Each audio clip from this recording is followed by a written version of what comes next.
Atmosphère d'émeute à Beyrouth cette nuit. Plusieurs centaines de manifestants ont défié les forces de l'ordre dans les rues de la capitale. Objectif, dénoncer la situation économique catastrophique du pays et la corruption des dirigeants.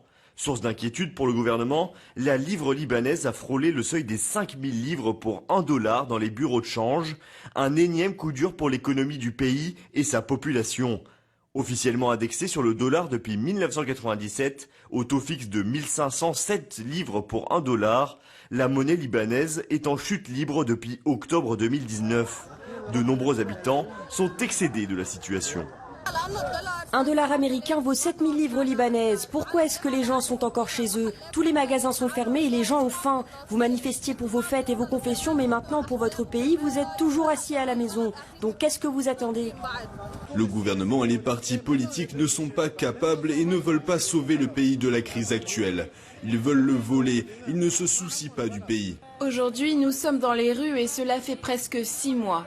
Mais maintenant, c'est insupportable parce que la situation économique est un désastre et que personne ne fait rien. Plusieurs feux se sont déclarés à Beyrouth, près de la place des Martyrs. Des centaines de protestataires en scooter ont parcouru les rues de la capitale afin de dénoncer Riyad Salamé, gouverneur de la Banque centrale, ainsi que le gouvernement du Premier ministre Hassan Diab. Des affrontements ont opposé manifestants et forces de l'ordre. Ces dernières ont fait usage de gaz lacrymogène afin de disperser la foule. Des tensions aussi présentes à Tripoli, dans le nord du pays, où des protestataires ont tenté d'investir la branche locale de la Banque centrale. Des événements qui ont fait au moins 8 blessés dans la cité côtière.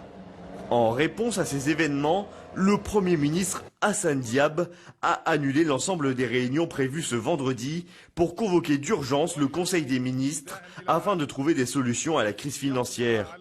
En effet, le pays traverse sa crise économique la plus grave depuis la fin de la guerre civile en 1990. Des négociations vitales entre le gouvernement libanais et le Fonds monétaire international sont en cours sur une aide qui permettrait au pays d'enrayer l'effondrement de son économie. Une possible bouée de sauvetage pour un État à la dérive.